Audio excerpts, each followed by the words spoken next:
पुन्हा एकदा झीकडून एका अमेझिंग चित्रपटाचा टीझर नुकताच प्रदर्शित झालेला आहे. आता पुन्हा एकदा मी यासाठी म्हटलं कारण का भूतम भयम नावाचाही चित्रपट झीकडूनच येतोय आणि बोल बोल राणी हा सुद्धा चित्रपट झीकडूनच येतोय. झीने यंदाच्या वर्षी चांगलं काहीतरी करायचं ठरवलंय बाबा आणि ते बघून ॲक्चुअली हायसं वाटतंय. जुन्या रेडिओच्या एका प्ले बटनापासून सुरू झालेला टीझर कधी त्याच जुन्या रेडिओच्या ऑफ बटनापर्यंत पोहोचला कळलंच नाही. I really love the way they have edited the teaser. I am telling you guys 2026 हे वर्ष जेन्युइनली सांगतेय मी मराठी सिनेमासृष्टीसाठी लई सोन्याचे दिवस आणणारं ठरणार आहे आणि त्याचंच हे उदाहरण. बोल बोल राणी या चित्रपटासाठी जर मला कसा वाटला जाणून घेऊया आजच्या व्हिडिओमध्ये. तर 10 जुलैला बोल बोल राणी हा चित्रपट रिलीज होतोय ज्याच्यामध्ये आपल्याला चिन्मय मांडलेकर, सई ताम्हणकर, संभाजी ससाणे आणि इतरही बरेचसे कलाकार दिसणार आहेत. पण मुख्यतः या 3 कलाकारांच्या आजूबाजूला फिरणारी ही कथा आहे. आता ओव्हरऑल ज्यावेळेला मी हा टीझर पाहिला त्यावेळेला जेन्युइनली सांगते आय रिअली लाईक्ड इट.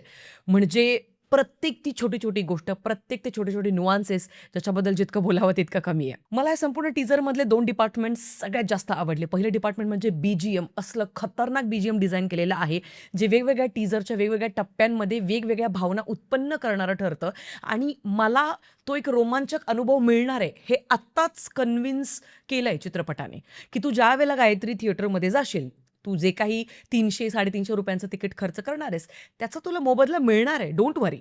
हे आत्ताच प्रस्थापित झालंय आणि हे फार कमी वेळा होतं मराठी चित्रपटांच्या टीझरकडनं. दुसरं डिपार्टमेंट म्हणजे सिनेमॅटोग्राफी. बिलीव्ह मी टीझरमध्येच सिनेमॅटोग्राफी इतकी कन्व्हिन्सिंग मला वाटते, की ॲक्चुअल चित्रपटामध्ये प्रचंड असे स्टँड अलोन शॉट्स असणार आहेत, जे म्हणजे सगळ्या चित्रपटाला बाजूला करतील, पण स्वतः अगदी फर्मली स्टँड करतील, की बेस्ट शॉट आहेत अख्ख्या चित्रपटाचे म्हणून. आणि त्याचमुळे उदाहरण द्यायचं जर का झालं तर संभाजी ससाणे आणि सई ताम्हणकर या दोघांमधले ना काहीतरी झडपाझडप सुरू आहे. म्हणजे काहीतरी कांड होतोय तिथे. बंदुकीची गोळी वगैरे आपल्याला दिसतीये.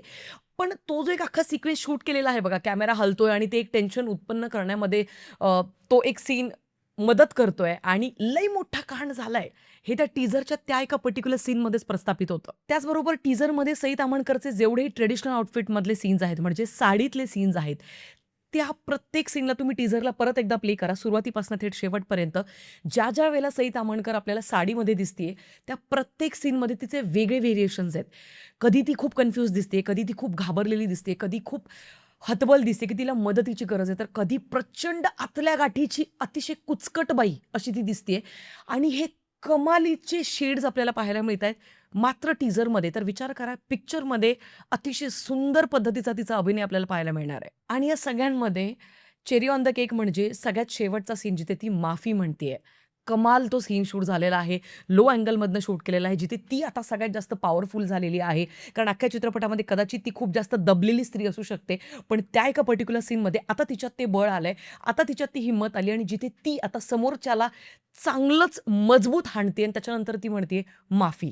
हा माझा एक अंदाज आहे, पण ओव्हरऑल मला तुम्ही जर का विचाराल तर मला माफीचा तो एक पर्टिक्युलर सीन तो सगळ्यात जास्त मजबूत वाटला. अच्छा, पुढची एक सगळ्यात सुंदर गोष्ट म्हणजे या चित्रपटामध्ये सुबोध भावे काहीतरी वेगळं काम करताना आपल्याला दिसतायत. त्याच रिपिटेटिव्ह भूमिकांमधनं ते फायनली बाहेर येताना दिसताय.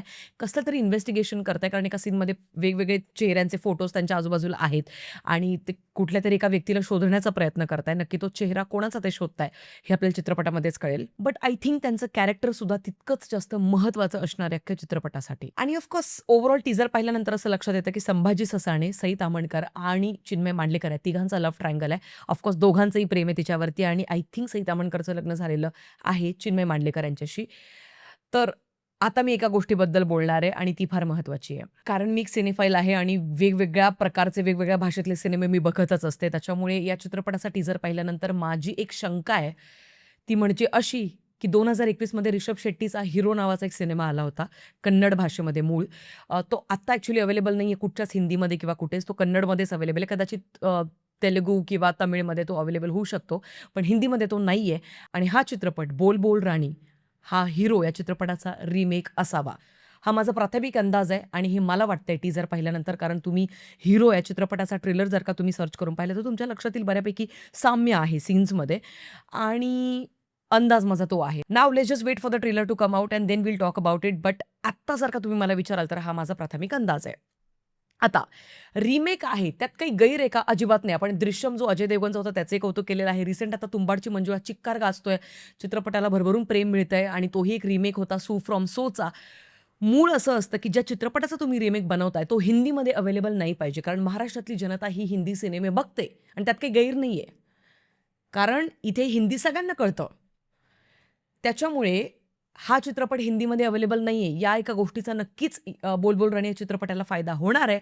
आता मी तो कन्नड भाषेमध्ये ऑलरेडी पाहिला होता रिषभ शेट्टीचा.